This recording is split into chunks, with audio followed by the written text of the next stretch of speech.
Dashami special রান্না করলাম 4টে আলু নিয়ে দেশি মুরগির ঝোল। আলুর খোসা ছাড়িয়ে নেব বটি দিয়ে।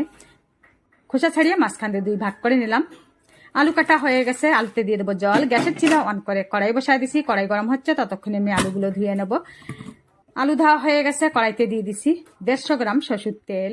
তেল গরম হয়ে গেছে, ফোড়নের জন্য দিয়ে দিছি 2টো এলাচ ফাটিয়ে ছোট ছোট দিয়ে 3 টুকরো দারচিনি, 1 চামচ জিরা। ফোড়নটা ভালো ভাজা হয়ে গেছে, তখন দিয়ে দিছি কাটিয়ে রাখা আলু আর পরিমাণ মতো লবণ দিয়ে একটু নাড়ি চাড়িয়ে লাল লাল করে ভেজে নেব।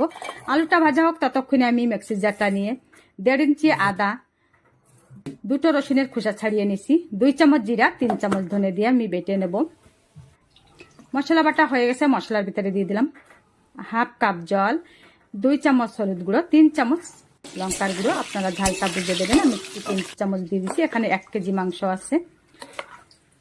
মশলাটা ভালো করে জল দিয়ে গুলাই নিলাম। তার ভিতরে আমি আলুতে একটু নাড়াচাড়া করে নিছি। আর আলু ভাজা হয়ে গেছে, লাল লাল করে আমি উঠায় নিলাম। কড়াই ওই তেলের ভিতরে দিয়ে দিছি 1 চামচের থেকে অল্প একটু কম চিনি। এই চিনিতে মিষ্টি হবে না, একটু কালার হবে। তারপরে দিয়ে দিচ্ছি 2টো মিডিয়াম সাইজের পেঁয়াজ আমি কুচি কুচি করে কেটে একটু লো আছে লাল লাল করে ভেজে নিলাম। বাটি রাখা মশলা দিয়ে আমি ঢাকনা দিয়ে দিছি 5 মিনিটের মতন। লো আছে, মশলাটা ভালো করে কষায় নিছি। মশলা থেকে তেল ছেড়ে দিয়েছে, তখন দিয়ে দিচ্ছি ভাজে রাখা আলু দিয়ে আবারও 2 মিনিট একটু নাড়াচাড়া করে নিলাম মশলা। এদিকে এই যে দেশি মাংস, দেশি মুরগির, তো মাংসটা আমি ধুয়ে পরিষ্কার করে নিয়ে কড়াইতে দিয়ে দিলাম। দিয়ে একটু নাড়াচাড়া করে মিশিয়ে নিলাম। মশলার সঙ্গে ভালো করে মিশিয়ে নিয়ে ঢাকনা দিয়ে দেবো পরিমাণ মতো লবণ দিয়ে।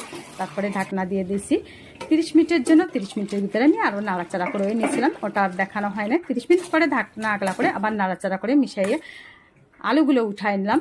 উঠাইয়ে আরও 4-5 মিনিট আমি ঢাকনা ছাড়াই ভাজে নিছি। দেখুন মাংসগুলো একটু ফুটতেছে, তখন দিয়ে দিছি জল।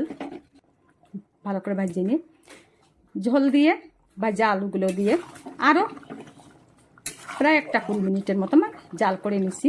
আর লবণ একটু কম ছিল, তো লবণ দিয়ে দিলাম। আপনারা লবণ ঝালটা বুঝে নেবেন। তারপরে এলাচ বেটে দিয়ে নামিয়ে নিলাম। ভাতের সঙ্গে আমি খাচ্ছি। আজ